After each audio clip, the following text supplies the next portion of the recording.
भारत में जब भी प्यार की निशानी की बात होती है तो सबसे पहले ताजमहल का नाम लिया जाता है। लेकिन अगर कोई आपसे कहे कि ताजमहल सिर्फ एक प्रेम की कहानी नहीं है बल्कि एक राज है, एक दर्द है और एक शाही सत्ता की गूढ़ कहानी है, तो शायद आपको भी यकीन करने में वक्त लगेगा। क्योंकि हम सभी ने बचपन से किताबों में पढ़ा है कि शाहजहां ने अपनी बेगम मुमताज महल की याद में ताजमहल बनवाया है और ये लाइन लगभग हर भारतीय के दिमाग में हमेशा के लिए बस चुकी है। लेकिन इतिहास के कई पन्ने ऐसे हैं जो इस कहानी को अधूरा बताते हैं, क्योंकि शायद ये सिर्फ एक लव स्टोरी नहीं थी बल्कि एक ऐसी गाथा थी जिसके भीतर छिपा था हजारों मजदूरों का पसीना, सत्ता के निर्णय और ऐसे रहस्य जो कभी खुलकर बताए ही नहीं गए। आज भी ताजमहल से जुड़े कुछ ऐसे सवाल हैं जिन्हें हम अक्सर सुनते तो हैं लेकिन कभी गहराई से समझते नहीं हैं। जैसे क्या वाकई ताजमहल के निर्माण के बाद कारीगरों के हाथ कटवा दिए गए थे ताकि वैसी इमारत फिर कभी भी ना बन सके, या ये बस सदियों से चली आ रही एक अफवाह है जो कहानी को और रोमांटिक बना देती है। फिर वो दावा कि ताजमहल दरअसल पहले से मौजूद एक मंदिर था जिसे तेजो महालय कहा जाता था। क्या इसके पीछे कोई ऐतिहासिक प्रमाण है या ये सिर्फ एक राजनीतिक थ्योरी बनकर रह गई है? और सबसे अहम सवाल, क्या शाहजहां ने सच में मुमताज के लिए ये इमारत सिर्फ प्यार के कारण बनवाई थी या ये किसी शाही जिम्मेदारी, सत्ता और वंश की प्रतिष्ठा का प्रतीक थी? ताजमहल का हर कोना, हर संगमरमर की दीवार कुछ न कुछ कहती है। बस फर्क इतना है कि अब तक हमने ताजमहल को देखा उसकी खूबसूरती से, अब वक्त है उसे समझने का, उसके इतिहास, उसकी इंजीनियरिंग और उन सवालों के जरिए जो सदियों से अनुत्तरित हैं। क्योंकि ताजमहल सिर्फ एक मकबरा नहीं है दोस्तों, बल्कि अपने समय का सबसे बड़ा इंजीनियरिंग चमत्कार है। कई लोग इसे सिर्फ एक प्रेम की निशानी मानते हैं, लेकिन अगर आप इसकी गहराइयों में जाएं तो ये इमारत एक पूरे युग की तकनीकी और स्थापत्य प्रतिभा का प्रमाण है। सोचिए, 17वीं सदी में जब न मशीनें थी न सीमेंट, तब इतनी परफेक्ट और संतुलित संरचना कैसे खड़ी की गई होगी। करीब 20,000 से ज्यादा मजदूरों ने दिन रात मेहनत की। 22 साल तक लगातार निर्माण कार्य चलता रहा और हर दिन उस सपने की एक नई ईंट जोड़ती गई जिसे शाहजहां ने मुमताज की याद में देखा था।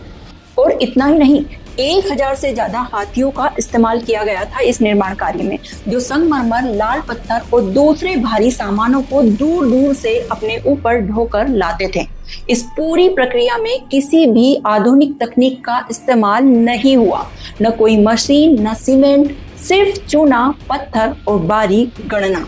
और इसकी नींव इतनी मजबूत बनाई गई कि वो यमुना नदी के किनारे खड़ी होकर भी आज तक अडिग है। बाढ़, भूकंप और 400 साल का समय भी इस इमारत को हिला नहीं सका। ऐसा लगता है मानो हर पत्थर में विज्ञान, कला और विश्वास तीनों को बराबर जगह दी गई है।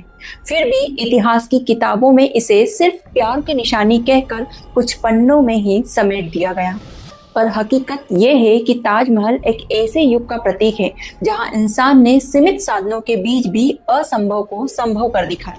ये सिर्फ शाहजहां और मुमताज की कहानी नहीं, बल्कि उन हजारों अनसुने हाथों की मेहनत का नतीजा है जिन्होंने बिना नाम, बिना पहचान इतिहास को हमेशा के लिए अमर कर दिया।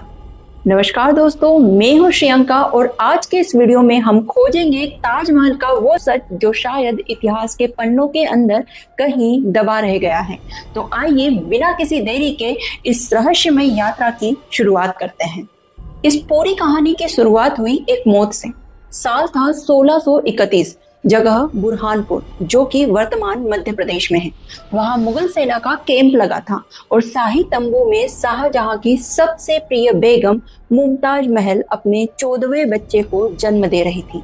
लेकिन किस्मत को कुछ और ही मंजूर था। प्रसव के दौरान मुमताज की तबीयत अचानक बिगड़ गई और कुछ ही घंटों में वो हमेशा के लिए इस दुनिया से चली गई। ऐसा कहा जाता है कि जब शाहजहां को ये खबर मिली तो वो अपनी तलवार गिराकर घुटनों पर बैठ गए। एक बादशाह जिसने आधी दुनिया जीत ली थी लेकिन अपनी मोहब्बत को नहीं बचा सका। और ये दुखद घटना सुनकर पूरा महल सन्नाटे में डूब गया। सहना या तुरहिया सब थम गई। इतिहासकारों के मुताबिक इस दुखद घटना के बाद शाहजहां ने खुद को कई दिनों तक एक अंधेरे कमरे में बंद कर लिया था। न समय पर खाना खाया, न पानी पिया। जब बाहर निकले तो उनके बाल सफेद हो चुके थे, चेहरा झुर्रियों से भर गया था। उन्होंने रंगीन कपड़े पहनना छोड़ दिया और जीवन भर सिर्फ सफेद पोशाक ही पहनी, उस खोई हुई रोशनी की याद में। ऐसा कहा जाता है कि शाहजहां ने कहा था, अगर मेरी सांस चल रही है तो सिर्फ इसलिए कि मैं उसके नाम कुछ ऐसा बनाऊं जिसे दुनिया कभी मिटा ना सके। और यहीं से शुरू हुआ ताजमहल का सपना। लेकिन उस सपने का पहला कदम बुरहानपुर में ही रखा गया था। शाहजहां ने तय किया कि वहीं मुमताज की कब्र के ऊपर एक संगमरमर का मकबरा बनाया जाएगा। मुमताज को वहीं अस्थायी रूप से दफनाया गया और शाही वास्तुकारों को आदेश मिला, यहीं बनेगा उसका स्मारक। मगर समस्या थी बुरहानपुर की मिट्टी। वहां की जमीन बहुत नरम थी, जो इतना भारी निर्माण संभाल नहीं सकती थी। साथ ही एक और समस्या थी, राजस्थान से संगमरमर लाने का कोई आसान रास्ता भी नहीं था। इसीलिए शाहजहां ने सोचा, अगर इस स्मारक को वक्त की कसौटी पर अमर रखना है तो जगह भी वैसी ही होनी चाहिए, मजबूत और स्थायी। और इसी सोच के बाद फैसला हुआ, मुमताज की कब्र को आगरा ले जाया जाएगा। उनका पार्थिव शरीर यमुना नदी के रास्ते सैकड़ों किलोमीटर दूर आगरा लाया गया, नावों और हाथियों के काफिलों के साथ, और वहां उन्हें दूसरी बार दफन किया गया, यमुना के किनारे, उस जगह पर जहां बाद में ताजमहल खड़ा हुआ। और अब सवाल उठता है, आखिर यमुना ही क्यों? कहते हैं शाहजहां ने ताजमहल इसलिए यमुना के किनारे बनवाया ताकि वो आगरा किले से हर रोज उसे देख सके। लेकिन रुकिए, ये सिर्फ प्यार की वजह नहीं थी, इसके पीछे इंजीनियरिंग लॉजिक भी छिपा था।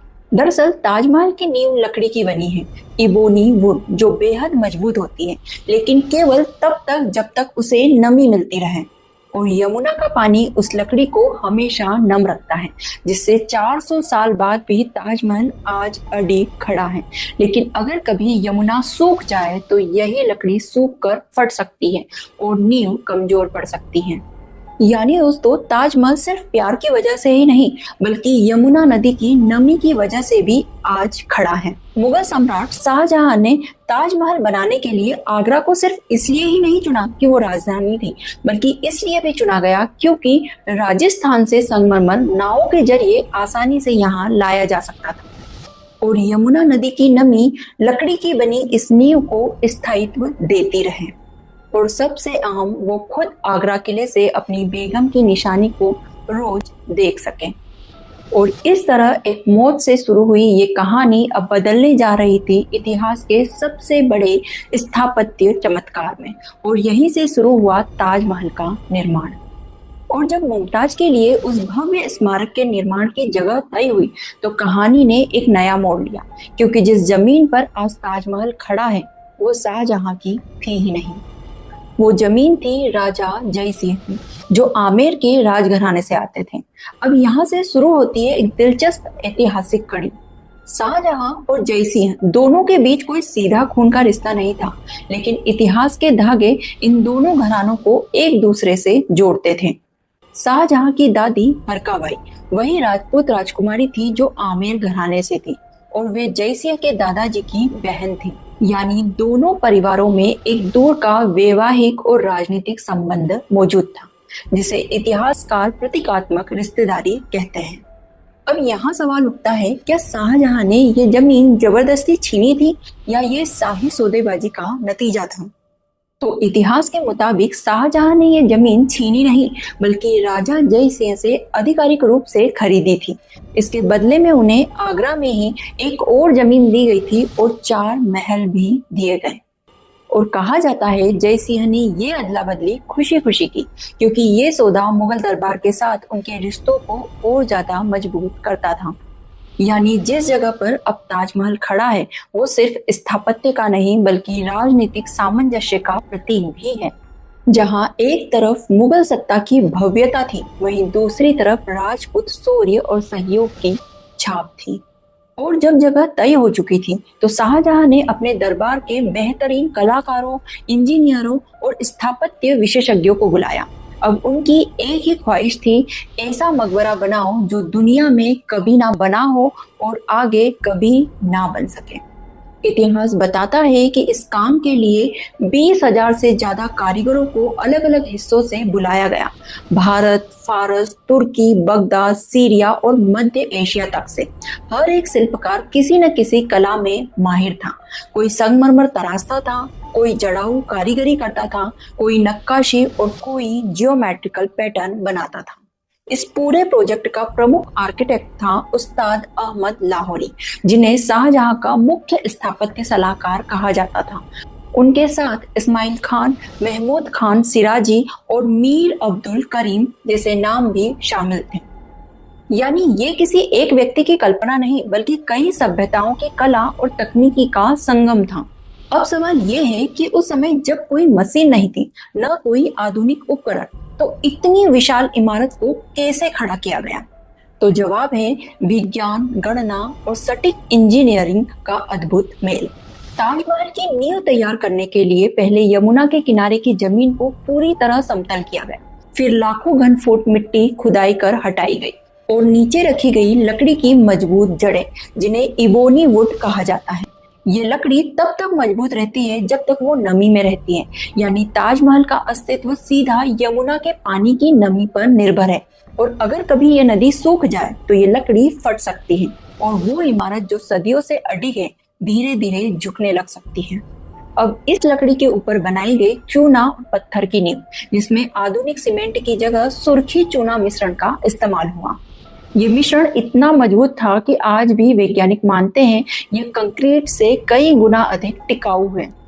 और इतना ही नहीं, ताजमहल बनाने में लगाया हुआ संगमरमर राजस्थान के मकराना से लाया गया था, जो आगरा से 300 किलोमीटर से भी ज्यादा दूर है। सोचिए, उस जमाने में रेल नहीं थी, ट्रक नहीं थे, तो इसे ढोने के लिए इस्तेमाल हुए थे हाथी और बैलगाड़ी। इतिहासकार बताते हैं कि करीब 1,000 से ज्यादा हाथी इस काम में लगाए गए थे। वो पत्थरों को आगरा तक लाने और फिर उन्हें रैंप के जरिए ऊपर उठाने का काम करते थे। ताजमहल की ऊंचाई लगभग 240 फीट है और उस जमाने में इसके ऊपर विशाल गुंबद लगाने के लिए लकड़ी और मिट्टी का एक 15 किलोमीटर लंबा झुका हुआ रैंप बनाया गया था, और उस रैंप पर हाथियों से पत्थर खिंचवाकर धीरे धीरे ऊपर ले जाए जाते थे। कहा जाता है कि ताजमहल बन जाने के बाद उस रैंप को तोड़ने में ही कई महीने लग गए थे। और ये जो ताजमहल के चारों तरफ मीनारें दिखाई देती है ना दोस्तों, इन चारों मीनारों को भी बड़ी सोच समझकर झुकाकर बनाया गया है। अगर कभी भूकंप या झटका लगे तो ये मीनारें बाहर की ओर गिरे, ताकि मुख्य गुंबद को नुकसान ना पहुंचे। यानी हर संरचना में सिर्फ सुंदरता नहीं, सुरक्षा और विज्ञान दोनों छिपे हैं। और जब पूरा निर्माण कार्य अपने अंतिम चरण में पहुंचा तो उसकी बारीक सजावट, जड़ाऊ काम और पितरा दुर्रा तकनीकों के द्वारा किया गया, जिसमें कीमती पत्थर जैसे जेड, लैपिस लाजुली, कोरल, ओनेक्स और टर्क्वाइज का इस्तेमाल हुआ। ये पत्थर फारस, चीन और श्रीलंका तक से मंगवाए गए थे। इतिहासकारों के अनुसार ये पूरा निर्माण कार्य लगभग 22 साल तक चला, साल 1632 से लेकर 1653 तक, जब तक ये सपना हकीकत में नहीं बदल गया, जिसे शाहजहां ने मुमताज की मौत की रात देखा था। लेकिन जब ये इमारत बनकर तैयार हुई तो इसके पीछे की कहानी उतनी ही भारी थी जितनी इसकी दीवारें, क्योंकि अब सवाल था, क्या वाकई शाहजहां ने उन कारीगरों के हाथ कटवाए थे जिन्होंने ताजमहल को बनाया, या ये सदियों से चली आ रही एक मनगढ़ंत कहानी है। जब ताजमहल का निर्माण कार्य पूरा हुआ था तो ये सिर्फ एक इमारत नहीं, बल्कि इंसानी कल्पना की सीमा का अंत था। कहते हैं जब शाहजहां ने पहली बार इसे पूरा बना हुआ देखा तो उनके लबों से एक शब्द निकला, सुभान अल्लाह। यानी ये अल्लाह की सबसे खूबसूरत कृति है।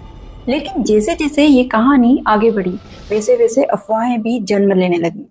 सबसे प्रसिद्ध अफवाह ये थी कि शाहजहां ने अपने सभी कारीगरों के हाथ कटवा दिए ताकि ताजमहल जैसी कोई दूसरी इमारत कभी न बनाई जा सके। ये बात सदियों तक दोहराई जाती रही, यहाँ तक कि इसे इतिहास की दुखद घटना की तरह देखा जाने लगा। पर असली इतिहास इससे थोड़ा अलग है। किसी भी मुगल दस्तावेज, फारसी अभिलेख या यूरोपीय यात्रियों के विवरण में ऐसी किसी घटना का कोई प्रमाण नहीं मिलता। ना ही किसी समकालीन इतिहासकार ने इसका जिक्र किया। शाहजहां के शासनकाल में लिखे गए बादशाहनामा जैसे मूल ग्रंथों में भी कारीगरों को इनाम और इज्जत देने का जिक्र है, सजा या हिंसा का नहीं। दरअसल ये कहानी 18वीं-19वीं सदी में यूरोपीय लेखकों द्वारा लिखी गई थी, जब भारत पर औपनिवेशिक नजरें टिकी हुई थी। उनके लिए ताजमहल की भव्यता को एक कुर्बानी की कहानी में बदलना ज्यादा रोमांचक था, क्योंकि पश्चिमी दर्शक ऐसे दुखद प्रेम गाथाओं से भावनात्मक जुड़ाव महसूस करते थे। धीरे धीरे ये अफवाह इतिहास की जगह किंवदंती बन गई, क्योंकि असलियत तो ये है कि शाहजहां ने अपने शिल्पकारों को खूब इनाम दिए, कुछ को दरबारी उपाधियां भी मिली। उस्ताद अहमद लाहौरी का नाम आज भी कई दस्तावेजों में मुख्य निर्माता के रूप में मिलता है। यानी जिन हाथों ने ताजमहल बनाया उन्हें मिटाया नहीं गया, बल्कि इतिहास के संगमरमर पर दर्ज कर दिया गया। और सोचिए, अगर ये अफवाह सच होती तो भारत में शाहजहां के बाद बनवाए गए सैकड़ों मुगल ढांचे, लाल किला, जामा मस्जिद या दिल्ली की दूसरी इमारतें कैसे बन पाती? क्योंकि ताजमहल के बहुत से कारीगर वही थे जिन्होंने बाद में इन इमारतों के डिजाइन में भी योगदान दिया। तो अब ये साफ है, कारीगरों के हाथ काटने की कहानी सिर्फ एक मिथक है जो इतिहास के पन्नों में ड्रामा और दर्द जोड़ने के लिए गढ़ी गई। असल में ताजमहल का निर्माण इंसान की कला, गणना और समर्पण का परिणाम था, न कि किसी निर्दयी शासन की क्रूरता का। और अब जब ताजमहल बन चुका था और दुनिया उसकी खूबसूरती पर हैरान थी, शाहजहां का दिल अब भी खाली था। वो अक्सर कहा करते थे, मैंने जो महल मुमताज की याद में बनाया वो तो अमर हो गया, पर मैं तो अब भी अधूरा हूँ। पर प्यार की ये कहानी यहीं खत्म नहीं होती, क्योंकि आगे जो हुआ उसने इस प्रेम की कहानी को त्रासदी में बदल दिया। अब चलते हैं ताजमहल की नींव की तरफ, जो शायद इस पूरी कहानी का सबसे दिलचस्प हिस्सा है। दोस्तों, हम सब ताजमहल को उसकी सफेद संगमरमर की दीवारों से पहचानते हैं, लेकिन असली कमाल तो उसके नीचे छिपा है, जहाँ न कोई संगमरमर है न कोई पत्थर। ताजमहल की नींव बनी है लकड़ी से, वो भी आम लकड़ी नहीं बल्कि सागौन और इबोनी वुड जैसे बेहद मजबूत लकड़ी से। अब आप सोच रहे होंगे, लकड़ी, वो भी इतनी भारी इमारत के नीचे, वो तो सड़ जाती होगी। लेकिन यही तो इस इंजीनियरिंग का जादू है। ये लकड़ी पानी में रहने से और मजबूत होती है, यानी जितनी देर ये नमी में रहेगी उतनी ही सख्त और टिकाऊ बनती जाएगी। लेकिन अगर ये लकड़ी सूख जाए, इसे पानी की नमी ना मिले, तो धीरे धीरे इसमें दरारें पड़ने लगती हैं और इसकी पकड़ ढीली पड़ जाती है। और इसीलिए शाहजहां ने और उनके वास्तुकारों ने ताजमहल को यमुना नदी के किनारे बनाने का फैसला किया, क्योंकि यमुना का पानी इस नींव को हमेशा नमी देता रहेगा और ताजमहल सदियों तक अडिग खड़ा रहेगा।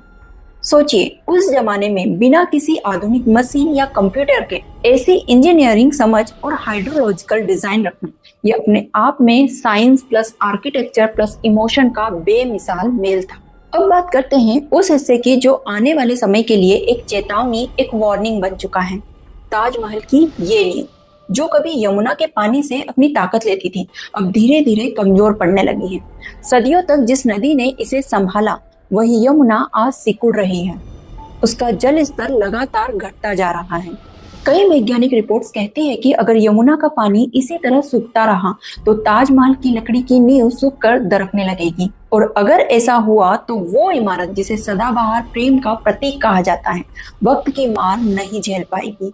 भारतीय पुरातत्व सर्वेक्षण ASI ने भी कई बार चेतावनी दी है कि अगर यमुना का प्रवाह नहीं सुधरा तो अगले कुछ दशकों में नींव की स्थिरता पर गंभीर असर पड़ सकता है। सोचिए, 17वीं सदी में बिना किसी विज्ञान डिग्री के लोगों ने ये समझ लिया था कि पानी से जीवन भी है और स्थिरता भी। पर आज जब हमारे पास सब कुछ है, फिर भी हम अपने इतिहास की सबसे खूबसूरत धरोहर को खुद अपने हाथों से खतरे में डाल रहे हैं। कभी मुमताज महल की याद में बनाया गया ये ताज आज अपने अस्तित्व के लिए खुद संघर्ष कर रहा है। अब बात करते हैं मुमताज की उस कब्र की जिसकी वजह से ताजमहल को बनाया गया। यमुना किनारे खड़ी ये इमारत सिर्फ ऊपर से खूबसूरत नहीं है, बल्कि इसके नीचे भी एक ऐसी दुनिया है जहां सन्नाटा है, रहस्य है और एक अधूरी कहानी भी। शाहजहां ने जब ताजमहल की जगह तय की तो शायद उन्होंने ये सोचा भी नहीं होगा कि सदियों बाद लोग इसकी नींव से ज्यादा गहराई में मौजूद उस तय कहानी की बात करेंगे जहां हमेशा के लिए दफन है मुमताज महल की असली कब्र। जो कब्रें आप ताजमहल के अंदर घूमते हुए देखते हैं, वो दरअसल नकली या सिंबॉलिक टॉम्स हैं, जिसे सिर्फ श्रद्धांजलि के रूप में बनाया गया था। असल कब्र उस बंद तहखाने में है जहाँ कोई आम इंसान नहीं पहुंच सकता। वो वही जगह है जहाँ शाहजहां ने अपनी मोहब्बत को हमेशा के लिए अमर बना दिया। इतिहासकार बताते हैं मुमताज के पार्थिव शरीर को 3 बार दफनाया गया। पहली बार बुरहानपुर में, दूसरी बार अस्थायी रूप से यमुना के पार और तीसरी बार हमेशा के लिए ताजमहल के नीचे। कहा जाता है जब शाहजहां की मौत हुई तो उन्हें उसी तहखाने में मुमताज के पास दफनाया गया, लेकिन उनका सिर मुमताज के पैरों की दिशा में रखा गया क्योंकि इस्लामी परंपरा में यही पति पत्नी का अंतिम संगम माना जाता है। और यहीं से शुरू होती है ताजमहल का सबसे विवादित और रहस्यमयी अध्याय। क्योंकि कुछ इतिहासकारों का मानना है ये जगह पहले से खाली नहीं थी, यहाँ पहले से एक प्राचीन संरचना मौजूद थी जिसे बाद में ताजमहल का रूप दिया गया। तो सवाल उठता है, क्या ताजमहल वाकई शाहजहां का बनाया हुआ मकबरा था या किसी पुराने मंदिर के ऊपर बनी नई कहानी? हम सभी ने ये अफवाह कहीं न कहीं जरूर सुनी है कि ताजमहल पहले एक शिव मंदिर था जिसका नाम था तेजो महालय। कुछ लोगों का कहना है कि इसके सबूत ताजमहल की दीवारों, तहखानों और बंद कमरों में छिपे हैं। पुरानी संस्कृत शिलालेख, मंदिर जैसी नक्काशी और रहस्यमय दरवाजे। सुनने में ये कहानी जितनी रोमांचक लगती है उतनी ही विवादित भी है। कुछ इतिहासकारों और स्वतंत्र शोधकर्ताओं ने ये दावा किया है कि ताजमहल दरअसल पहले तेजो महालय नाम का प्राचीन शिव मंदिर था, जिसे बाद में शाहजहां ने मुमताज महल की याद में मकबरे में बदल दिया। इसके अनुसार ताजमहल के नीचे कई बंद कमरे और गलियारे हैं जहां प्रवेश आज तक प्रतिबंधित है। संगमरमर की दीवारों पर कुछ डिजाइन, पुष्प आकृतियां और प्रतीक ऐसे हैं जो हिंदू स्थापत्य कला से मिलते जुलते हैं। और सबसे बड़ा दावा इसकी संरचना और गुंबदों का पैटर्न किसी इस्लामिक मकबरे से ज्यादा एक प्राचीन भारतीय मंदिर की तरह दिखता है। और ऐसे दावे खासकर तब चर्चा में आए जब 1989 में इतिहासकार P.N. ओक ने अपनी किताब ताजमहल द ट्रू स्टोरी में ये कहा कि ताजमहल असल में तेजो महालय मंदिर था जिसे शाहजहां ने कब्जा कर मकबरे में बदल दिया। उन्होंने यहाँ तक कहा कि ताजमहल नाम दरअसल तेज महालय का रूपांतर है। यहाँ तेज का मतलब शिव का तेज या ऊर्जा और महालय यानी मंदिर या महल। लेकिन अब असली सवाल, इतिहास क्या कहता है? भारतीय पुरातत्व सर्वेक्षण ASI और ज्यादातर इतिहासकारों का कहना है इन दावों का कोई ठोस पुरातात्विक प्रमाण अब तक नहीं मिला। ASI के अनुसार ताजमहल की पूरी स्थापत्य शैली, उसकी नक्काशी फारसी कैलीग्राफी और उसकी योजना मुगल आर्किटेक्चर से पूरी तरह मेल खाती है। यहाँ तक कि 1632 में शाहजहां के दरबार के रिकॉर्ड में इस निर्माण का पूरा विवरण, खर्च और आर्किटेक्ट्स के नाम तक दर्ज है, जिनमें उस्ताद अहमद लाहौरी का नाम सबसे प्रमुख है। हाँ, ये सच है कि उस समय कुछ पुराने राजपूत किले और महल शाहजहां के अधीन आए थे, पर तेजो महालय नाम की किसी संरचना का कोई आधिकारिक या ऐतिहासिक जिक्र कहीं नहीं मिलता। तो क्या इसका मतलब ये सारी बातें झूठ है? जरूरी नहीं। कुछ रहस्य अब भी बाकी हैं, जैसे कि ताजमहल के बेसमेंट के वो सील किए गए कमरे जहां दशकों से किसी को जाने की अनुमति नहीं है। लेकिन ASI का कहना है ये कमरे सिर्फ संरचनात्मक सुरक्षा के लिए बंद है, न कि किसी रहस्य को छिपाने के लिए। लेकिन जनता का विश्वास कभी कभी विज्ञान से नहीं, भावनाओं से चलता है। और जब बात ताजमहल जैसी ऐतिहासिक धरोहर की हो तो हर थ्योरी, हर र्यूमर एक नई जिज्ञासा बन जाती है।